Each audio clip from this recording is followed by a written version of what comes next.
Olá, paciência do meu coração. Hoje eu tô aqui pra compartilhar com vocês algumas coisas que eu tenho percebido no mundo literário desde que eu me tornei uma leitora mais ativa, digamos assim, né? Desde que eu leio mais. E eu já leio mais há alguns bons anos, há pelo menos uns 5, 6 anos que eu leio bastante. Então, acontece que de vez em quando surge um livro muito inovador e revolucionário e ninguém nunca tinha pensado nessa possibilidade.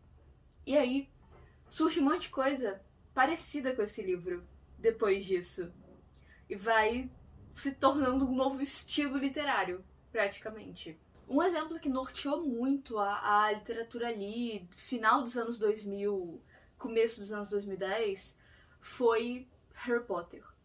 Porque Harry Potter era a maior novidade que a gente tinha no cenário, e aí vieram vários livros parecidos, tipo, não parecidos no sentido de ser uma cópia ou de ser um plágio, parecidos no sentido de ter uma estrutura bem semelhante. E um dos livros que eu posso citar aqui, que é simples de perceber, é Percy Jackson.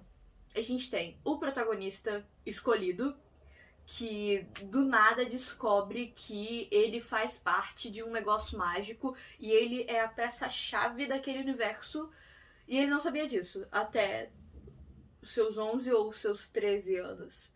E aí ele entra nesse mundo mágico. E quem ele conhece? O melhor amigo bobo e a melhor amiga inteligente. E sempre tem um romance ali no meio. Um envolvendo o protagonista e o outro não.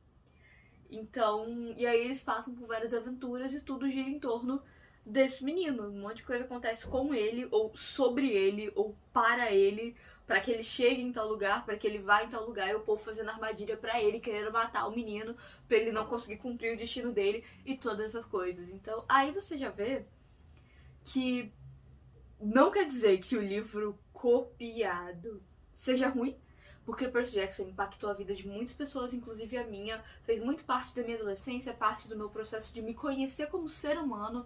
Então, sim, foi um livro, uma história, né, muito importante pra mim, apesar de eu não ter lido Heróis do Olimpo, eu só li os 5 Percy Jackson mesmo, né? Não me fez tão, não foi tão impactante a ponto de me fazer ler 10 livros, eu acho que 5 foram suficientes pra mim. Mas ainda assim, eles têm vários pontos em comum que norteiam a narrativa. Outro exemplo muito prático, muito visível, é. Eu esqueci o nome do livro, peraí. Jogos Vorazes, isso, eu lembrei. Que inaugurou essa coisa de distopia adolescente com uma protagonista feminina foda e que tem cena de luta e tem romance, tem um mundo destruído e umas desigualdades sociais muito marcadas, não sei o quê. E aí, na mesma época, mais ou menos, teve a Seleção, que também deu origem a várias outras coisas, vários outros livros parecidos. Eu, particularmente, não li a Seleção. Nunca foi um negócio que me encantou muito, que me deu muita vontade, mas o que aconteceu? A Seleção e Jogos Vorazes tiveram um filho. Sabe quem foi esse filho? Exatamente, a Rainha Vermelha. Sim, eu vou discorrer mais sobre o assunto, mas se você já tá gostando do rumo que esse negócio tá tomando, eu peço você se inscrever nesse canalzinho lindo, deixar seu like aqui embaixo, me acompanhar nas redes sociais, porque essas reflexões e coisas são muito mais constantes, muito mais presentes por lá. E é isso só mesmo, acho que não tem mais nada não, acho que já foram esses todos os recados. Comenta aqui embaixo, mais pra frente do vídeo, qual foi o livro dessa onda, dessas ondas todas na real, que mais te impactou quando você era adolescente, jovem, ou não também, ou depois de adulto, por que não, né? A gente tá sempre suscetível. E lembrando que tudo isso que eu tô falando é um negócio que eu observei. Isso não tem uma base científica, isso não tem uma base de pesquisa no mercado editorial. Eu posso estar falando abobrinha. Eu posso estar só externalizando as vozes da minha cabeça e da cabeça do meu namorado de uma outra amiga, porque a gente conversou muito sobre isso pra gerar esse vídeo aqui. E então... a sério, só pensem se isso é válido pra experiência de leitor de vocês e pra experiência de pessoa que está em bookredes de vocês. E comenta aqui embaixo que eu quero saber, porque depois que eu tive essa conversa eu fiquei muito curiosa sobre o assunto.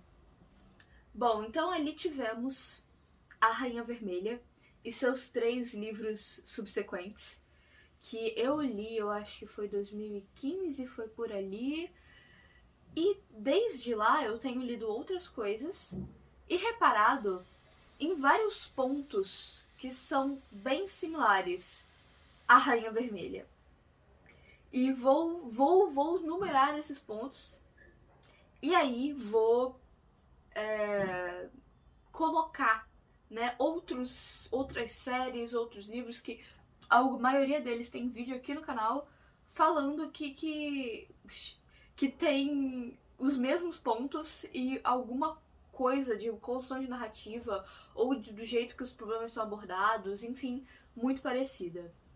Mas vamos lá, primeiro, por que A Rainha Vermelha é um casamento de A Seleção e Jogos Vorazes? Pelo seguinte, em Rainha Vermelha, ele fica bem numa linha tênue entre uma fantasia e uma distopia. Por quê? Porque ao mesmo tempo que os temas de desigualdade social são muito abordados, a gente vê os poderosos, né, os prateados, muito poderosos, e os vermelhos subjugados, explorados, ele também tem toda essa coisa da magia mesmo, dos poderes. E essa maquiada, pelo menos no primeiro livro, dessa crueldade. Então, a gente, quando a Mari se coloca nesse mundo, se coloca não, né? Ela é enfiada nesse mundo de prateados e tem toda essa coisa de estar rolando uma seleção de meninas pra casar com o príncipe e os vestidos exuberantes e as casas terem as suas cores e todas essas coisas, a gente desfoca um pouco dessa realidade inteira, de tudo que tá acontecendo no próximo mundo, e a gente foca muito na Mari, que é uma característica um pouco mais de um livro de fantasia, de ser tão focado nos personagens e não tanto no mundo, e não tanto o que tá acontecendo no mundo, mas isso é só pelo primeiro livro. Pelos próximos livros, né, como muita gente já deve ter lido, e que me acompanha aqui já deve ter lido A Rainha Vermelha, ou pelo menos sabe do que se trata, né, nos próximos livros a gente tem uma coisa mais de revolução e derrubar governo e vamos salvar todo mundo. E aí já tem mais características de uma distopia. E aí a gente tem os pontos que fazem a Rainha Vermelha ser o primeiro, ou pelo menos um dos primeiros. Talvez tenha tido algum livro com um estilo bem parecido antes que eu não conheço. Pra mim foi A Rainha Vermelha, e ele também é o grande nome desse estilo de livro. Mesmo que tenha muita gente que não goste do resultado final, é inegável que é um dos livros mais conhecidos que tem essa pegada. Então, vamos lá. O que faz a Rainha Vermelha ter tantas as características, né? Os pontos que a gente encontra em outros livros que, na minha visão, pelo menos, começaram a ter esse grande impacto, essa grande coisa em A Rainha Vermelha. Número 1, ter essa coisa de ser meio essa mistura de distopia e fantasia que eu comentei com vocês, de ter essa coisa de revolução e derrubar governo, e ao mesmo tempo ter a coisa da corte, da elegância, dos vestidos, dos bailes, as festas. Então é como se, para fazer o jogo político, você tem que participar desse mundo, você tem que estar incluso nessa coisa das máscaras, sabe? Esse é o primeiro ponto. O nosso segundo ponto é o triângulo amoroso. Mas não é um triângulo amoroso qualquer. É o triângulo amoroso entre o vilão e o mocinho. É esse triângulo amoroso em específico. Não que o vilão seja necessariamente a pior pessoa do mundo, mas é uma pessoa que representa essa opressão, sabe? Então, temos aí 2 pontos. E o terceiro ponto é ter essa protagonista que, de repente, descobriu que tem poderes ou que o mundo inteiro depende dela. Então esses são os 3 pontos principais, mas durante as comparações com outros livros, eu vou falar sobre mais alguns que às vezes se aplicam a um livro e não se aplicam a outro. Então, bora lá. O primeiro livro que eu reparei isso, que eu falei, caramba, isso aqui é a Rainha Vermelha na Rússia. Foi Sombra e Ossos. Vocês sabem, tem vídeo aqui, ó, vou deixar aqui no card pra você assistir sobre tudo que eu falei especificamente sobre Sombra e Ossos. Esse não é um vídeo de resenha. Olha só, se não seria ninguém a não ser a editora, sim, a Fernanda do Futuro. E eu tô aqui, gente, pra dizer que vocês sabem, eu até falei no começo do vídeo que eu não pesquisei absolutamente nada pra fazer esse vídeo, e aí eu percebi uma coisa, que agora editando, né, que Sombra e Ossos foi lançado depois da Rainha Vermelha. Tanto lá fora quanto aqui no Brasil.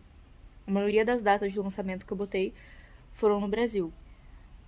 Mas quando eu vi que Sombra e Ossos veio pro Brasil em 2013 e a Rainha Vermelha veio em 2015, eu fui conferir as datas de lançamento originais e realmente Sombra e Ossos foi lançado antes da Rainha Vermelha.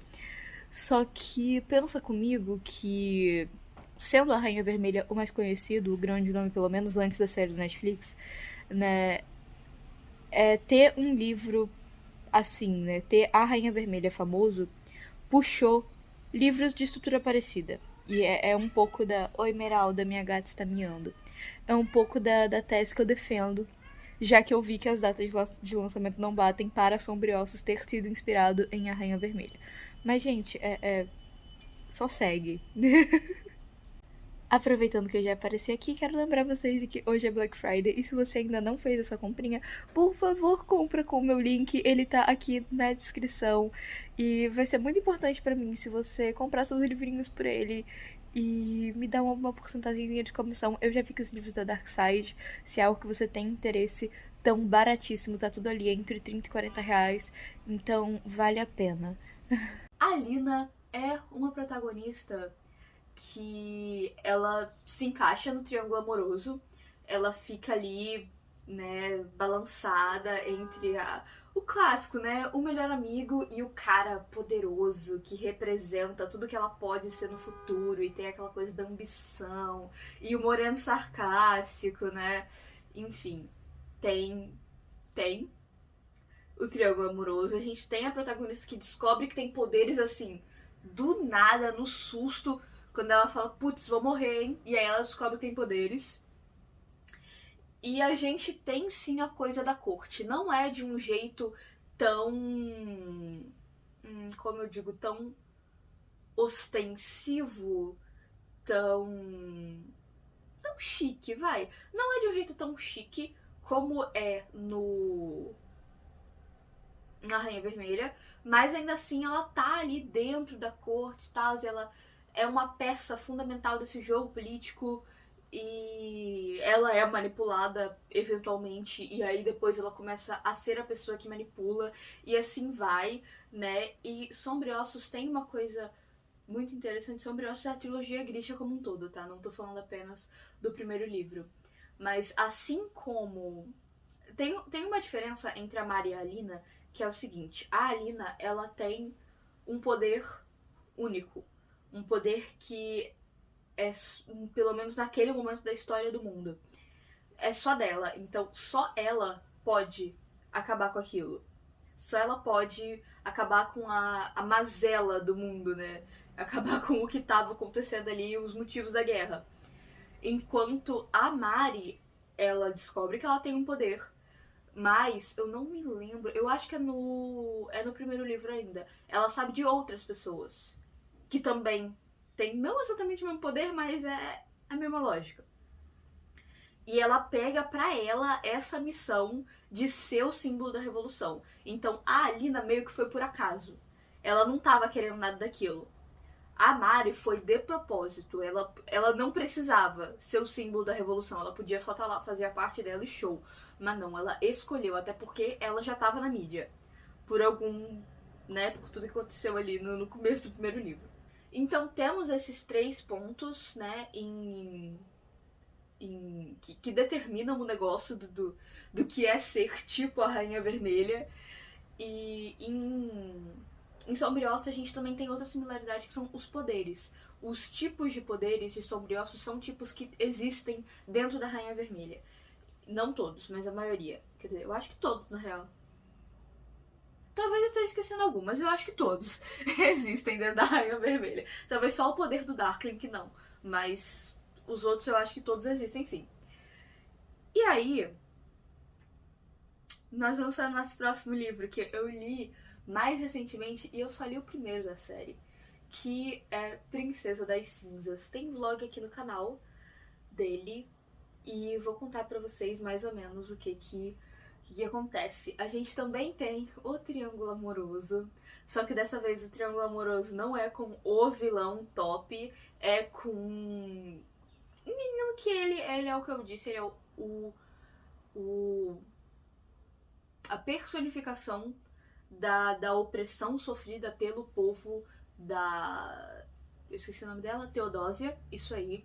E um ponto que distanciam, dois pontos na verdade, que distanciam um pouco as duas obras são, primeiro, que em Princesa das Cinzas a gente tem de um jeito diferente essa relação de opressor e oprimido.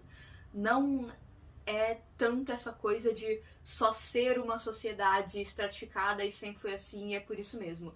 Nesse universo, o grupo dominante, ele viaja conquistando outros países e subjugando as pessoas daquele país. Então não é só um negócio de a sociedade sempre foi assim. Não, eles estão naquele país da Teodósia há tipo 10 anos. É por aí, eu acho. Que é isso. Há 10 anos. E desde lá começou a ser um terror. Antes disso estava tudo bem. Então não é que os Ravicanos. Quer dizer. É isso mesmo. Eles não têm essa coisa de sofrer uma opressão secular, de sempre ter sido assim e deles terem se acostumado, né? A serem pessoas quase que descartáveis pro governo. É uma coisa recente. E aí, quando você tinha liberdade e essa liberdade foi tirada de você, é muito mais fácil fazer revolução. De novo, a gente tem uma protagonista que ainda não descobriu que tem poderes no primeiro livro, mas eu tenho certeza que ela vai descobrir. Mas de qualquer jeito, ela se coloca nesse lugar de ser o símbolo da revolução, que eu acho que é até mais importante do que ter poderes. Eu acho que ter magia no mundo é mais importante do que a protagonista em si. Mas eventualmente ela vai ter poderes. Eu tô falando porque assim, gente, eu já li isso tantas vezes, sabe? Eu meio que sei o que vai acontecer. Então, outro ponto que distancia um pouco, né, essa obra de Rainha Vermelha é que aqui os poderes são adquiridos. Os poderes têm muita relação com os deuses que eles cultuam e com um objeto que eles usam como se fosse um talismã. Então, você não nasce com poder e pronto. Você faz todo um processo espiritual para ser abençoado pelos deuses com magia.